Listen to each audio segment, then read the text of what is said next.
Best varicose wines చికిత్సనే పొందండి. నొప్పి లేని చికిత్స కోసం సంప్రదించండి ఎవిస్ హాస్పిటల్. నమస్కారం. కార్తీక పురాణం 21వ అధ్యాయంలోకి వచ్చాం. అయితే పురంజయోపాఖ్యానాన్ని చదువుతున్నాం మనం. పురంజయోపాఖ్యానం మన ముందు రోజు నుంచే మొదలైంది కదా.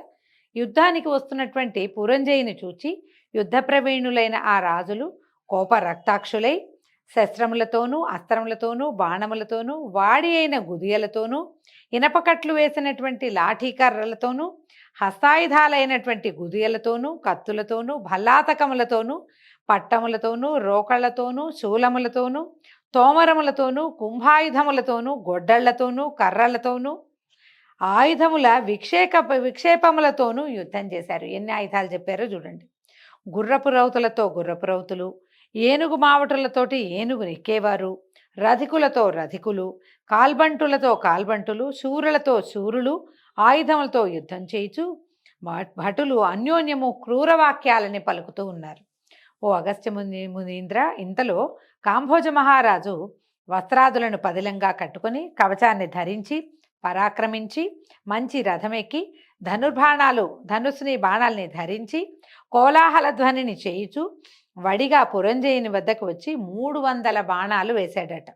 ఆ బాణాలన్నీ పోయి పురంజయుడి యొక్క ఛత్రాన్ని, ధ్వజాన్ని, రథాన్ని నరికేసిన ముక్కలు చెక్కలు చేసేసినాయట. తర్వాత కాంభోజుడు తిరిగి కొన్ని బాణాలతో పురంజయుని కొట్టి 5 బాణాలతో పురంజయుని రథము యొక్క తురగాల్ని, గుర్రాలను కూడా చంపేశాడట. తర్వాత పురంజయుడు కోపించి ఇంద్రుని వలె విక్రమించి భుజాస్ఫాలనం చేసంటే భుజాలు బిగించాడనమాట.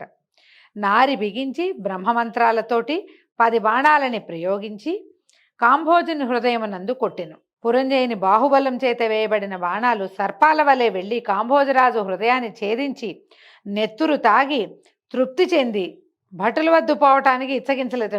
ఆయనే పట్టేసుకుని ఉన్నాయన్నమాట బాణాలు. సరిగా రొమ్ములో గుచ్చుకున్నటువంటి బాణాలను కాంభోజుడు హస్తములతో లాగి ఆ బాణాలనే ధనుసు ఎందు కూర్చి పురంజయుడితోటి ఇట్లా అన్నట్ట. క్షత్రియాధమా విను, నీచే వేయబడిన బాణాలు తిరిగి నీకే ఇచ్చేదను. నేను పరుల సొమ్ము ఎందు ఆసక్తి కలిగిన వాడను కాను. ఇట్లా పలికి కాంభోజరాజు ఏం చేశాడు, బాణాలు విడిచేసరికి అవి వచ్చి పురంజయుని యొక్క మళ్ళీ ఇంకొక గుర్రం ఎక్కాడు, ఇంకో రథం ఎక్కేశాడు. అక్కడ అన్ని పక్కపక్కన లైన్గా పెట్టి ఉంటాయి. ఇది విరిపోగానే ఇంకోటి వచ్చేస్తూ ఉంటుంది. సారథిని, ఛత్రాన్ని, నారిని, ధనస్సుని కూడా తుంచేశాడట. పురంజయుడు ఇంకో ధనస్సుని గ్రహించాడు. మళ్ళీ నారి కట్టాడు. రెక్కలతో కూడిన బాణాలు పట్టుకుని ధనుస్సు వద్దకు చేర్చి చెవుల దాకా లాగేట నారిని. కోపంతో కాంభోజుడితో అన్నట్ట, ఓ రాజా, సూర్యుడు అవుదు కానీ యుద్ధమందు ధైర్యంతో ఉండాలి. నాతో ఇవ్వబడిన నేను ఇచ్చిన బాణాలని నాకే తిరిగిచ్చావు, కానీ నీలాంటి నీచులకి ప్రతిదాన విధి తెలుసా? నేను ఇచ్చింది నాకే ఇస్తే ప్రతిదానం ఎట్లా అవుతుంది? ఇప్పుడు నీకు వేరే బాణాలు 20 బాణాలు ఇస్తున్నానని చెప్పి 20 బాణాలు వేశాట. అట్లా భయంకరమైన యుద్ధం జరిగిందట. సైనికులు అన్యోన్య శరాఘాతాలతోటి భుజాలు తెగి, బాహువులు ఊడి, పాదములు ముండెములై, మెడలు విరిగి భూమి ఎందు పడున్నారు. అన్యోన్య శరాఘాతాల చేత ఏనుగులు తొండములు తెగినవి, గుర్రముల తోకలు తెగినవి, కాల్బంటులు నిహతులేరి, రథములు చక్రములతో సహా చూర్ణాలైపోయినాయట. కొందరు తొడలు తెగి నేలబడ్డారు, కొందరు కంఠాలు తెగి కూలిపోయారు.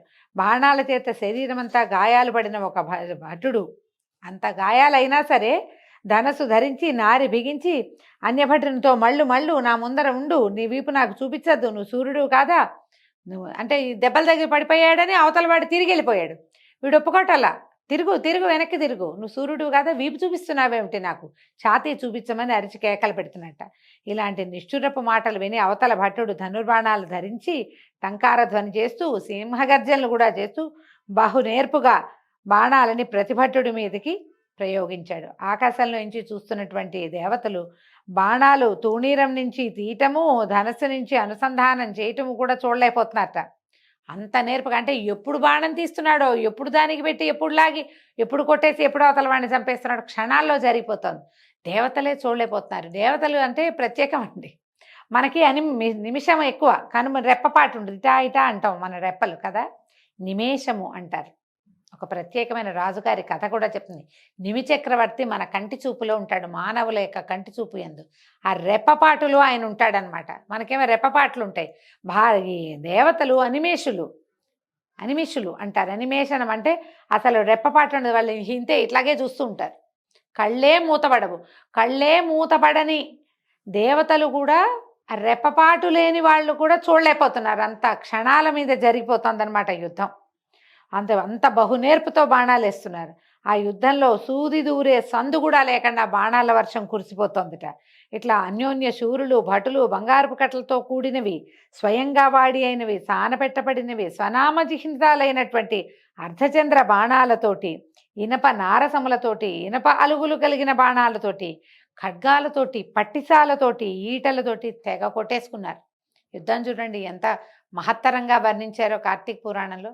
ఇదంతా ఒక విజువలైజ్ చేసుకుంటే అబ్బో ఎన్ని సినిమాలు చూసినా మనకి ఈ విజువలైజేషన్ కుదరదు, అంత బాగా చేశారు. గుర్రపు రౌతులు కొంతమందిని చంపారట. గుర్రపు రౌతుల్ని ఏనుగు బంట్లు చంపారు. రధికులు కాల్బంట్లను చంపారు. కాల్బంట్లు రధికులను చంపారు. ఇట్లా తొడలు, భుజాలు, శిరస్సులు, అంగములు తెగి హతులైపోయారు. నెత్తురు ఒక ప్రవాహంగా పోతోందట. ఆకాశంలో మేఘాచ్ఛాదితులైనటువంటి అప్సర స్త్రీలు పైన చక్కగా నిలబడి ఉన్నారట. అప్సరసలు వీడు నావాడు, వాడు నావాడు అని చెప్పుకుంటున్నారట అప్సరసలు. ఎందుకంటే ఈ యుద్ధంలో చనిపోయిన వాళ్ళకి వీరస్వర్గాన్ని అలంకరిస్తారు. వీరస్వర్గం అని ఒక ప్రత్యేకమైన స్వర్గం ఉంటుంది. బాగా కత్తి తిప్పి చనిపోతే వీడి కోసం అప్సరసలు పోటీ పడతారట. ఇంత అద్భుతమైన వాడు, ఇంత వీరరసంతో ఒప్పారి చివరికి మరణించాడు, వీడితోటి నేను వీడిని సేవిస్తానని అప్సరసలు కొట్టుకుంటున్నారట. వాళ్ళు కొట్టుకుంటూ ఉండగా ఈ చనిపోయినటువంటి ఈ వీరులు ఎంతమందో ఉన్నారు కదా, వేల కొద్దీ. వీళ్ళందరూ దివ్యాంబరధారులయ్యి విమానాలకి దేవతలు సేవిస్తుండగా స్వర్గానికి వెళ్ళి స్త్రీ సంభోగాది సుఖాలని పొందుతున్నారు. ఇది అప్సరసలంతా వాళ్ళని సేవిస్తున్నారట.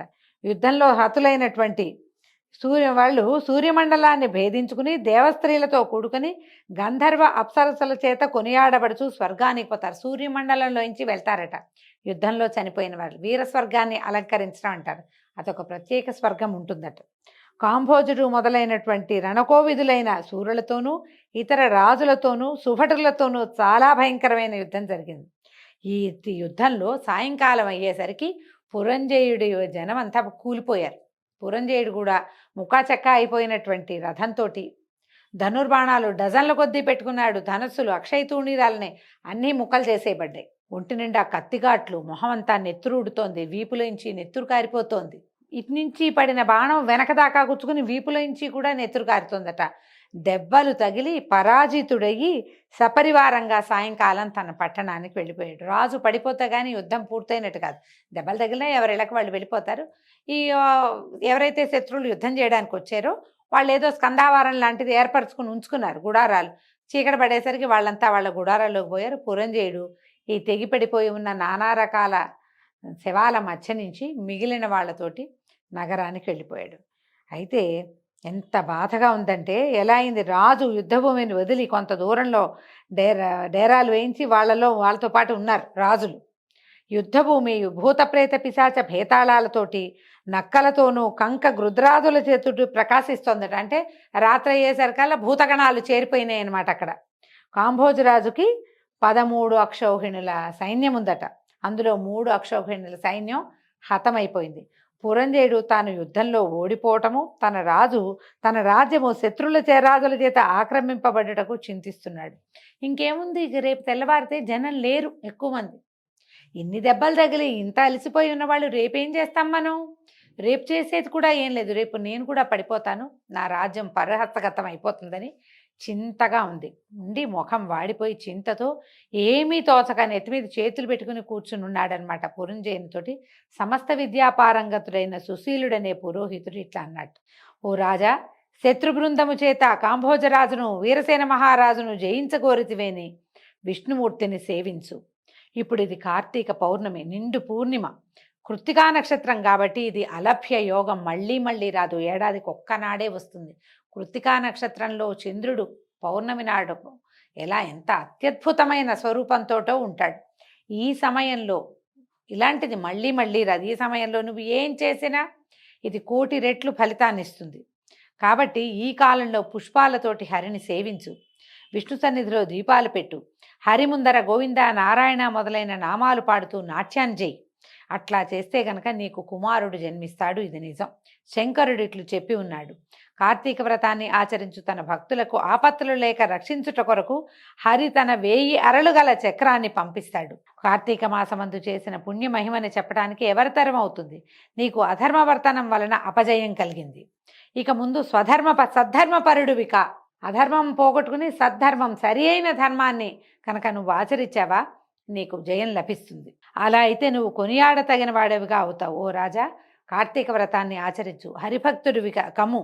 కార్తీక వ్రతం వలన ఆయువు, ఆరోగ్యము, సంపదలు, పుత్రులు, ధనధాన్య వృద్ధి, జయము కలుగుతుంది. నా మాట నమ్ము, త్వరగా జరిపించు. సాయంకాలం ఇంటికి వచ్చి కూర్చోంగానే ఇవాళ పౌర్ణమి, ఉత్తమోత్తమమైన దినము, ఈ రోజున నువ్వు హరిని సేవించు అని బోధింపబడ్డాడు పురంజయుడు. బోధ లభించడం చాలా అదృష్టం అండి. వీటన్నిట్లలో మనం పూజ చేసుకోవటం అది కాదు. ఈ పూజ చేయి అని నువ్వు అడగకుండానే నీకెవరైనా చెబితే, నువ్వే కష్టాలు చెప్పుకున్నావు ఎవరికో, లేదా జాతకం చూపించుకున్నావు, ఆ చెప్పిన దానికంటే అది ఎంత మంచిదో, బోధింపబడ్డం ఎంత మంచిదో, ఏ ప్రయత్నమూ లేక నువ్వు దుఃఖంలో ఉన్నప్పుడు నీకు బోధించారే అది ఉత్తమోత్తమమైన బోధ. అది ఆచరించి తీరాలట.